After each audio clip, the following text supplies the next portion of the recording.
તો અમદાવાદ ખાતે બનેલ પ્લેન ક્રેશની ઘટનામાં લંડન જઈ રહેલ 22 વર્ષીય દીકરીનું મોત થયું। હિંમતનગરના ખટીક પરિવારની દીકરી પાયલ પોતાના સપનાઓ સાકાર કરવા લંડન ખાતે ઉચ્ચ અભ્યાસ અર્થે જઈ રહી હતી।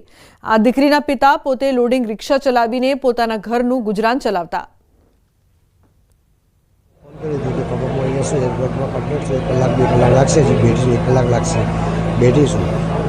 બધું બતાવ્યું પછી 10 મિનિટનો ફોન આવ્યો એમાં 2 મિનિટે કે વિડીયો કોલિંગ કરી દીધી તો પપ્પા હું અહીંયા છું કમ્પ્લેટ છું ટેન્શન ન રાખો એવું કે મૂક્યું તઈને 2:30 તઈને બેસી રહી ગયા આવા એરપોર્ટ ઓમ થઈ ગયા ડાયરેક્ટ 3 વાગ્યા તો અમદાવાદ પહોંચ્યા। આવ્યા પછી અમે 1:30 વાગ્યા જેવા અમને ન્યૂઝ મળ્યા કે પ્લેન ક્રેશ થયો છે તો અમે ફરી પાછા અમદાવાદ ગયા। અમે 4-5 કલાક પછી અમે સિવિલમાં એન્ટ્રી મળ્યા પછી અમે DNA આપી ટેસ્ટ કરીને આપીને અમને કીધું છે કે 72 કલાકમાં તમને ડેડ બોડી મળશે એવું પરત આવીને અમે હજુ સુધી અમારા લોકલ પ્રશાસનથી અમને કોઈ સહાયતા મળી નહીં। ગઈકાલે જે પ્લેન ક્રેશ થવાની જે દુર્ઘટના સર્જાઈ તેમાં હિંમતનગરની એક દીકરી પાયલ ખટીક નામની કે જે પ્રથમવાર અભ્યાસ સાથે લંડન જઈ રહી હતી તે જે પ્લેન ક્રેશમાં તેમનું અકસ્માતમાં મોત થયું હતું। નોંધનીય છે કે અત્યારે જે પરિવારના સભ્યો તથા સગા સંબંધીઓ અહીંયા ઉપર ખાસ કરીને એમના પિતાની સાંત્વના આપવા માટે ઉમટી પડ્યા છે। વાત કરવામાં આવે તો જે પાયલના જે પિતા છે તે લોડિંગ રિક્ષા ચલાવીને જે આગળ ભણાવી હતી ને છેક એમટેક સુધીનો અભ્યાસ પણ કરાવ્યો હતો અને દીકરીને વ્યાજે પૈસા લઈને અથવા તો આર્થિક પરિસ્થિતિ નબળી હોવા છતાં પણ દીકરીને ઉચ્ચ અભ્યાસ અર્થે મોકલી હતી। પરંતુ જે પ્રથમવાર જઈ રહી હતી તે દરમિયાન જ પ્લેન દુર્ઘટના સર્જાઈ હતી જેમાં મોટી સંખ્યામાં લોકો મોતને બેઠા હતા। ત્યારે એમના પપ્પા પણ અત્યારે હાલ તો જે ચોધારા આંસુ છે તે રડી રહ્યા છે અને જે પરિવારજનો છે તે પણ સાંત્વના આપવા માટે ઉમટી રહ્યા છે। ખાસ કરીને જે આ ઘટના જે આ પરિવારની જે મોભી દીકરી કહેવાય કે જે તમામ જે હસરો હતો આ દીકરી ઉપર હતો પરંતુ તેનું આજે પ્લેન ક્રેશમાં મોત થતાં આજે પરિવાર હાલ તો શોકાતુર બની ચૂક્યો છે। ઈશાન પરમાર, ન્યૂઝ 18 ગુજરાતી, સાબરકાંઠા। તો આણંદ જિલ્લાના કુલ 33 લોકો અમદાવાદથી લંડન જતા એર ઇન્ડિયા પ્લેન ક્રેશ દુર્ઘટનામાં અકાળે મૃત્યુ પામ્યા છે। ખંભાત તાલુકાના વટાદરા ગામના મૂળ નિવાસી અને બ્રિટિશ નાગરિક મંજુલાબેન મહેશકુમાર પટેલનું દુર્ઘટનામાં દુઃખદ અવસાન થયું છે। તેઓ 2 મહિના અગાઉ ભારત આવ્યા હતા અને વટાદરા ખાતે પરિવાર સાથે રોકાણ કરી ગઈકાલે જ લંડન પરત જવા માટે નીકળ્યા હતા।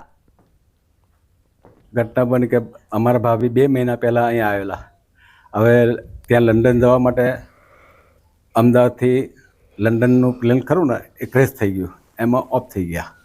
એના દુઃખની લાગણી એમાં પરિવારને લાગે છે। બાળકને બચાવવા જતા માએ પોતાને આગને હવાલે કરી। પ્લેન ક્રેશની ઘટનામાં માની મમતા ઉજાગર કરતી ઘટના સામે આવી છે। બ્લાસ્ટમાં બાળકને બચાવવા જતા માતા 50% દાઝી ગયા। હાલ તેઓ સારવાર હેઠળ છે। સોશિયલ મીડિયામાં વિડીયોમાં બાળકને બચાવવા દોડાદોડ કરતી મહિલાનો પરિવાર સાથે તેમણે વાતચીત કરી।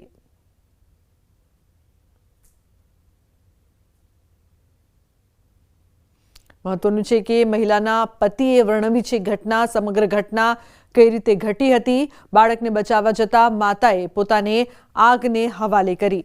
આ દુર્ઘટનામાં માની મમતા છે તે ઉજાગર કરતી ઘટના અહીં સામે આવી છે। મહિલાના પતિ દ્વારા સમગ્ર ઘટના છે તેનું વર્ણન કરવામાં આવ્યું છે।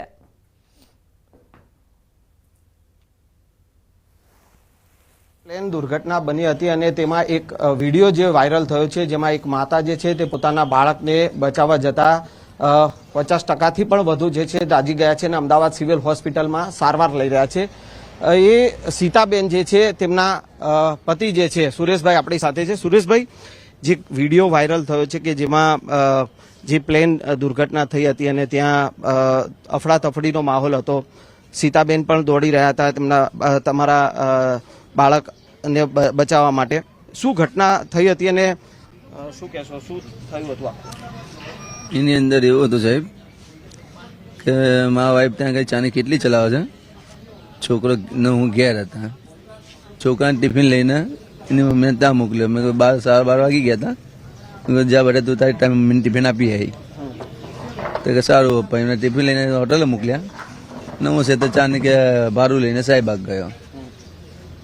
છોકરો ટિફિન લઈને ગયો ત્યાં આગળ એટલે છોકરીને મમ્મીએ તો ખાઈ લીધું, છોકરો આગળ સૂતો હતો એમના ખાટલા પર, એટલે આમના સામને જ છે એવું ત્યાંથી જેવું કહ્યું ને ત્યાંથી વિમાનનો સ્પોટ થયો એવું જ બલૂનનું જે કાટમાં છે ને ડાયરેક્ટ છોકરા પર આવીને પડ્યું. જેવું છોકરા પર આવીને પડ્યું એટલે એની મમ્મી એને બચાવવા તો ગઈ, પણ જેવો પગની છૂટી નહીં એની તો સીધી જીમના બધું બાળી નાખ્યું. એટલે ગભરાઈ ગયા વધારે, એટલે અહીં ભાગી ગયા. બધા બૂમ પાડતા ભાગ્યા છોકરાને બચાવો. એવા 2 એક્ટિવા વાળા ત્યાંથી નીકળ્યા. તે એક્ટિવા વાળા ત્યાં ત્યાં ભસમ થઈ ગઈ. બીજી એક છોકરી નીકળી, એ બી ભસમ થઈ ગઈ. પછી કોઈ નીકળ્યું જ નહીં. એટલે પોલીસ બધા આવી ગયા ત્યાં જ. અહીં સિવિલમાં લાયા. તો સિવિલમાં વાઈફને દેખ્યા. તમે કીધું બરાબર છે. મેં કહ્યું છોકરો, કે છોકરાને કંઈ ખબર નહીં કે ભાઈ કોમા સેન્ટરમાં બોલાય કે, તો કોમા સેન્ટરમાં ગયા.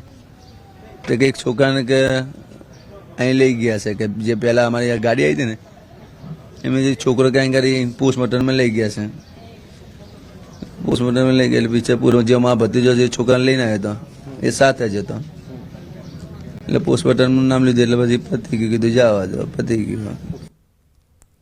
તો અમદાવાદ વિમાન દુર્ઘટનાને લઈને મોટા સમાચાર. એનઆઈએની ટીમ પણ તપાસમાં જોડાશે. સૂત્રો દ્વારા માહિતી મળી રહી છે. ઘટના સ્થળની મુલાકાત લેશે એનઆઈએની ટીમ. મોટા અને મહત્વપૂર્ણ સમાચાર તપાસને લઈને સામે આવી રહ્યા છે. તો હવે જે પ્રકારથી અમદાવાદ વિમાન દુર્ઘટનાને લઈને તપાસ કરવામાં આવી રહી છે, એનઆઈએની ટીમ પણ આ તપાસમાં જોડાશે. ઘટના સ્થળની મુલાકાત લેવા માટે એનઆઈએની ટીમ પણ આવશે અને સાથે જ તેને લઈને ઇન્વેસ્ટિગેશન પણ કરવામાં આવશે.